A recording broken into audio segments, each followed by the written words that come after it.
Hello everyone. Today I'm going to teach you new sentence patterns which is very useful to improve your knowledge of speaking ability. අද මම ඔයාලට කියලා දෙන්නේ ඉංග්‍රීසි කතා කරද්දී අත්‍යවශ්‍ය වෙන තවත් ඉංග්‍රීසි වාක්‍ය රටාවක් සම්බන්ධව.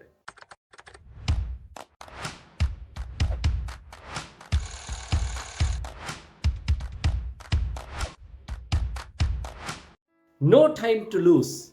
No time to lose. නැති කරගන්න වෙලාවක් නැහැ. ඒ වගේ අදහසක් පේනවා. අපි කියන්නේ නාස්ති කරන්න වෙලාවක් නැහැ. අපිට අපතේ යවන්න වෙලාවක් නැහැ. There's no time to lose. You should go to a doctor. අපිට අපතේ යවන්න වෙලාවක් නැහැ. නැති කරගන්න නාස්ති කරන්න වෙලාවක් නැහැ. ඔයා යන්න ඕනේ දොස්තර මහත්තයෙක් ළඟට. අපි හිතන්නකෝ අසනීපයක් තියෙන වෙලාවකට අපි කියනවා there's no time to lose. You must see a doctor. ඔයා වෛද්‍යවරයෙක් හම්බ වෙන්න ඕනේ. We have to finish this project. We have to finish this project. There's no time to lose. අපි මේ ප්‍රොජෙක්ට් එක අවසන් කරන්න ඕනේ. අපිට නාස්ති කරන්න වෙලාවක් නැහැ. Get ready. There's no time to lose. The meeting starts in 10 minutes.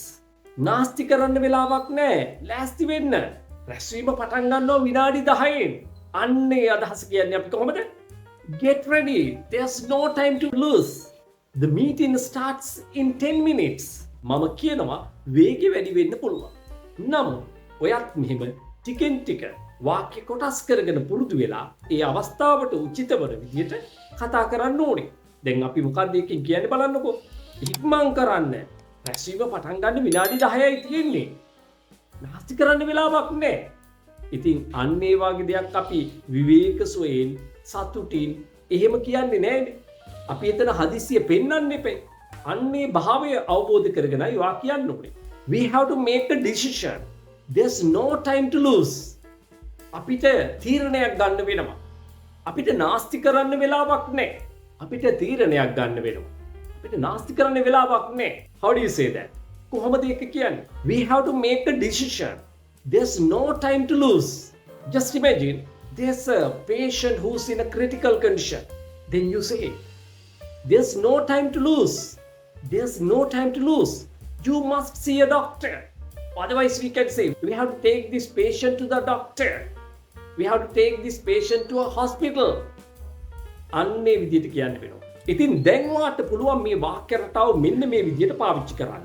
අපිට නැති කරගන්න, නාස්ති කරගන්න වෙලාවක් නැහැ. There's no time to lose. There's no time to lose. ඉතින් මෙන්න මේ විදිහට ඉංග්‍රීසි ඉගෙන ගන්න. ඔයාට පුළුවන් මගේ ෆිසිකල් ක්ලාසස් වලට සම්බන්ධ වෙන්න. එහෙම නැත්නම් ඔන්ලයින් ක්ලාසස් වලට සම්බන්ධ වෙන්න පුළුවන්. වඩාත් හොඳයි ඔයාට නේවාසිකව පුහුණු කඳවුරකට එහෙම නැත්නම් නේවාසිකව ඉගෙන ගන්න පුළුවන් නම් ඒක වඩාත් හොඳ වෙනවා. කෙසේ වෙතත් ඔයාට වැඩි විස්තර දැනගන්න වැඩිපුර ඉංග්‍රීසි ඉගෙන ගන්න ඔයා අදම සමන් යාපා YouTube channel එක subscribe කරන්න. So do subscribe to my channel. There's no time to lose. නාස්ති කරන්න වෙලාවක් නැහැ. ඔයා දැන්ම සමන් යාපා YouTube channel එක subscribe කරන්න. So bye for now.